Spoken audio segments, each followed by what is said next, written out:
Hi, ladies. Thank you so much for joining us today on this Zoom with the amazing Janice today from all the way over from Oman. It must be so late for you, but Janice is. I'm going to read off of here because there is so much that you do, and I'm like, how on earth do you pack all this into your life? So you've been married for 3 years. You've been living in Oman for 7 years at the moment. You've got a salon business. You are coaching in that industry. So teaching women how to upscale their businesses. You That's right.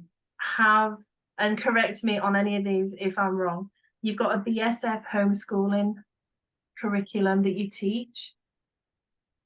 You have got ministries in music, so you're a vocalist.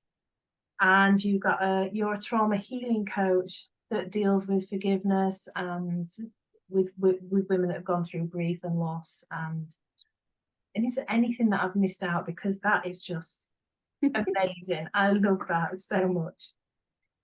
Well, I think you've said all that needs to be said, besides the fact that I'm also a sister, I'm an aunt, I'm a godmother, and a daughter. Oh, that's amazing. That's some of the sometimes the most important ones.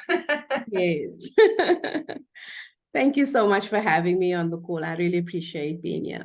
Oh no, it's an honor to have you here. So I just want to talk to you a little bit about Radiant Leadership Academy. I know that you have gone through it twice now. Is that right? No, I've gone through it once, and I'll be doing my second round coming up. Yes. Okay, so you've just done it the first time. Amazing then. So I can get to pick your brains on what impacted you the most about Radiant Leadership Academy. So first, how did you get to hear about Radiant Leadership Academy all the way across the waters in the Gulf? How did you get to hear about it? Well, What attracted you to it? yes, like any story, there's always like a context background, and so I just share that for you so that you understand a little bit more about how I actually got to find out about it. So when I started my coaching practice, I was slightly overwhelmed, and I had to, in that time, employ a virtual assistant to help me with some of the administrative things. And so she came in and she was managing my social media for me, and she was like, adding me into different groups. And I half the time didn't even know where she had, placed me. And at the time, she had let me know that she had gotten another opportunity. So we had to part ways. And so when she left, I needed to obviously now go and see, where am I, and what did I say yes to and what did I say no to, because she was managing all of that for me. Nonetheless, I followed the trail, and I eventually got to the company who host the Radiant Leadership class, which is Girl Power Alliance. And, prior to me actually coming to get to know about Girl Power Alliance, I actually was very desirous to be part of a community of entrepreneurs that are female. I had been engaged in two others that I was trying to see if it would be a good fit for me. Both of them were okay, but one of it specifically was like a big no for me, was the type of language that they were using when they were speaking among themselves, which didn't resonate with my Christian values. And so that was one of the things that I readily knew that I wouldn't want to be part of that community. So when I finally got to know about what Girl Power Alliance is, I was like, yes, I want, and it was a no-brainer for me. I was seeking community, and the fact that it was Christ-centered was like the bonus for me. And then through that, I joined as a VIP, and the Radiant Leadership class was obviously one of the certifications that drew my attention, and I readily knew that I wanted to do that. So as you may have mentioned before, I'm located in Oman. So I live as an expat for the past 7 years in the Middle East. And a lot of the times as a woman, you don't always get the opportunity to be in public leadership positions. And for a brief season of my life, that was really great, because back home, I was drawn on quite a bit. And I felt like I was, being like the energy was being sucked out of me, and I was just giving and giving and giving, and I didn't feel like I was always able to catch up with pouring into myself. So when I did have that back step in being part of frontline leadership, I was okay with it. But somehow I got to a place where I was like, you know what? I am a leader by nature. I need some outlet. And by God's grace, when Radiant Leadership class came up, I was like, yes, I'm doing this. I said yes to it, thinking that I would become a better leader and I will just refine, what I'm already doing. But engaging in the different pillars that we went through, I was like, whoa, let's just stop for a minute and just like, whatever you thought leadership was, scrape it. Like, just put an eraser all over that, because I had such an awakening to the materials that we engage. And obviously, as you know, the first pillar deals with self. And so I was really, really blown away. What really struck me the most was when I got to my first accountability partner. The type of things that what they were asking us to do to deal within us, it somehow related back to culture. And so I was actually deep down fearing, like, let's use an example now. If I had met you as my first accountability partner, I would have been slightly restricted in sharing how this really feels in my heart, the way it sounds in my head. And I kid you not, God placed me with a South African woman who was also living as an expat in Canada. Brilliant. It was the greatest gift that I could ever receive doing the Radiant Leadership class, because I said, some of these things contextually, I don't know if I'm going to explain it properly to the next person for them to understand. And with her, I would just say something and she would readily get it. So pillar one for me was almost like a detox, spring cleaning of all the things I thought I knew. And it readily set me up for the hard truths that were coming on ahead. And so my biggest transformative pillar for me was money, the money pillar. That pillar was dynamic. It had changed so much about how the way I think, how I want to do things, even just simply the choices I make on a day-to-day, the type of food I want to eat, the things I want to invest my money in. Those are the things that just really stood out to me. So in a nutshell, that's how I got to it. That's what I experienced. And that was what was like the top highlight for me. Wow, that's amazing. And I so resonate with you on the money pillar, because that was one of the most profound things, I think, for me as well. Because I don't know about you, that what it brought up for me is actually realizing how many times I had made agreements with a throwaway comments that my parents had said, that my grandparents had said. And so as I was growing up, I had like my parents or my grandparents, they used to say, I want, never gets. So if I was asking them for something and I asked them again, they said, oh, I want, never gets. So, and I'm like, oh, so I made agreement with the fact that if I want something, the more I want it, the less likely I am to actually receive it. And so I actually not only made agreement with that, but also realized that I transferred that onto God as well. Wow. So I didn't ask him for things. I didn't ask him for anything, because it's like, well, I want, never get. So I can't ask my father for things, because I need to work to get that. I need to, and it was just the realizations like that that were so profound, and God, and just realizing how much I had held shame over the fact that I wanted to create true kingdom wealth. And that was only just this year, at the beginning of this year. And I knew for years that I had wanted to create wealth. And I was ashamed of that. And I didn't realize that I was ashamed of that. Because when I was 13, 14, I used to go make earrings and I used to sell them and, you know, raise money for different things.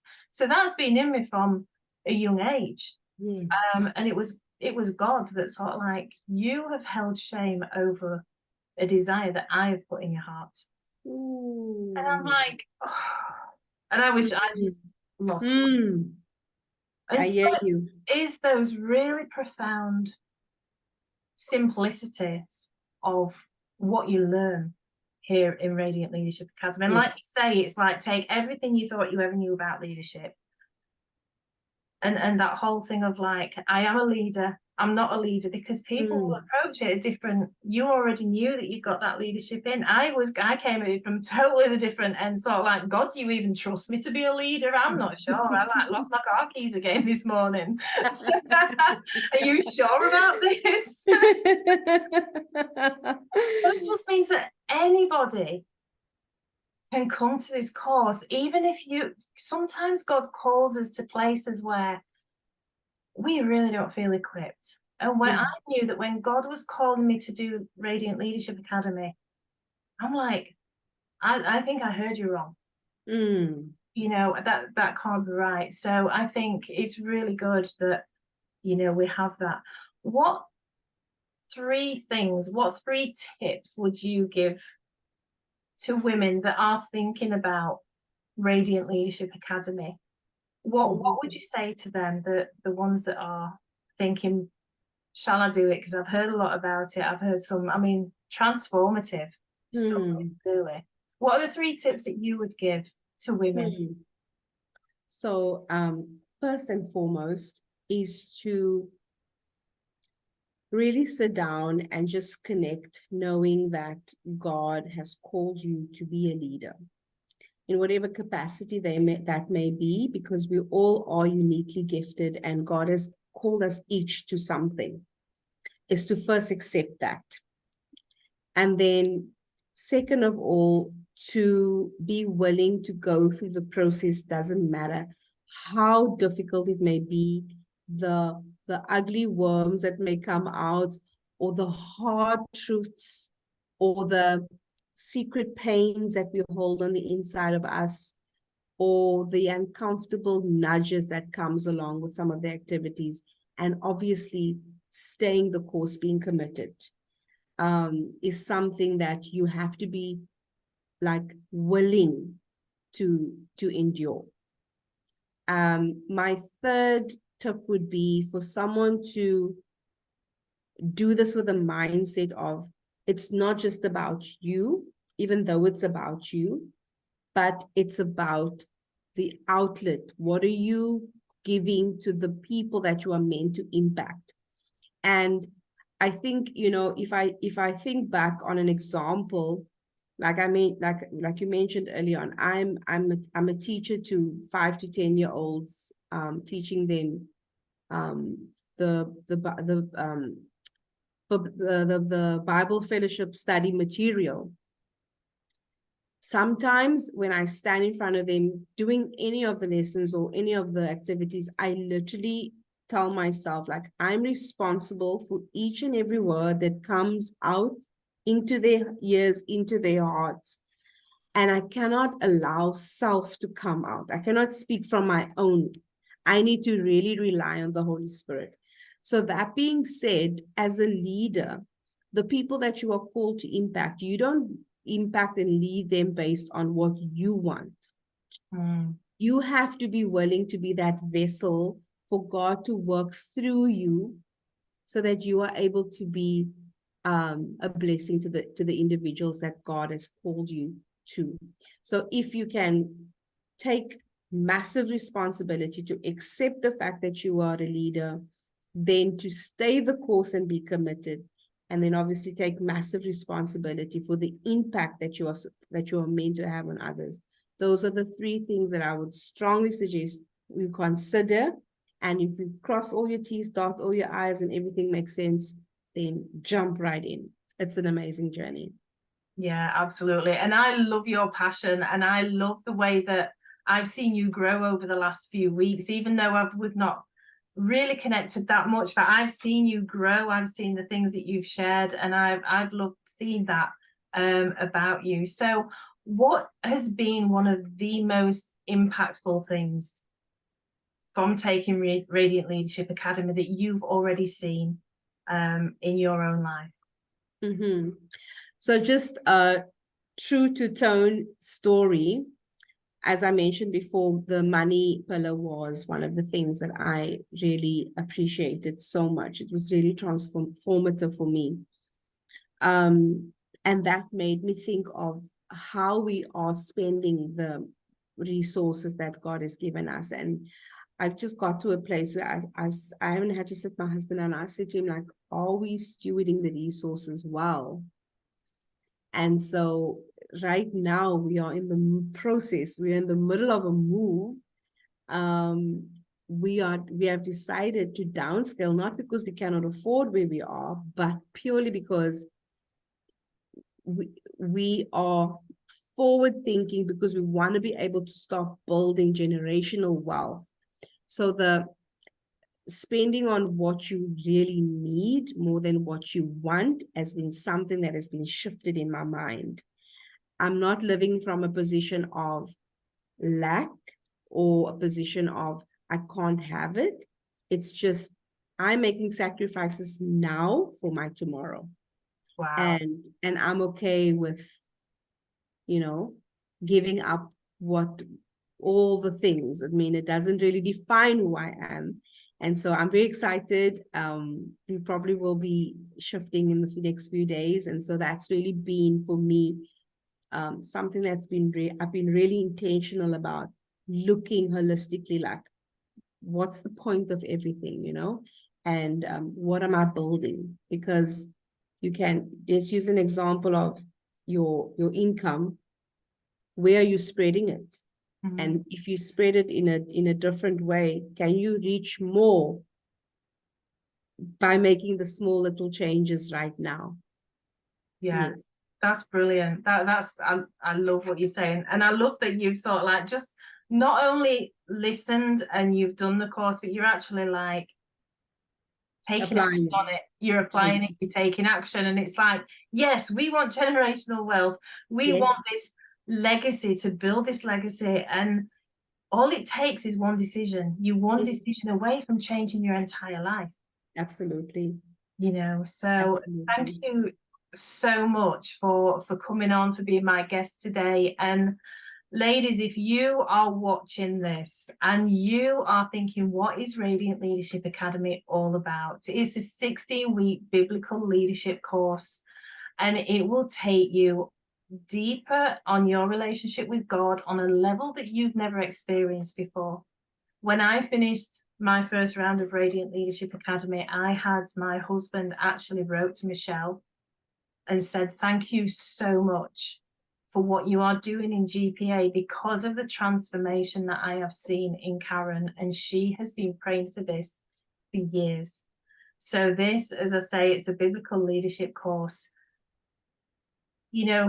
Leadership starts with us. That's one of the biggest things I learned from doing Radiant Leadership Academy. That it's like leadership is not just out there. Leadership starts with me, like you say, with the words that you say, with how you steward not just your finances, but the time. And there's so much to learn, and God was like opening up so many revelations. It was like a party popper going off like every week, and I'm like, oh, ouch, oh, right, yes, needed to, oh, that one's done.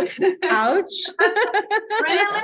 I had that inside me. Did I really have that judgment? Did I really just say that? And honestly, it will change your life. I can guarantee it. So if you are in a position that you want your life to be changed, you want to go into 2024 and have it the most powerful revelation of God, I think, that you've had, because God is the center of everything that we do. And sometimes we forget that. And sometimes we try and work so hard to figure things out for ourselves. And we forget that actually we just get in God's way a lot of the time, and it's like he just needs to sort of like, shh, sit down, I've got this. Yes. So I would encourage you, get in touch with Janice, get in touch with me if you want to find out more about Radiant Leadership Academy. I've got a new class starting on January the 8th on a Monday night at 8 o'clock. And I know that if you get in touch with Janice, she can point you in the direction of the classes that she's got accessible to her as well. And thank you again so much, Janice. I really appreciate your time and appreciate you coming and joining me today. Thank you so much. Thank you so much, Karen. Love spending time with you. Thank you so much for having me. You too. Thank you.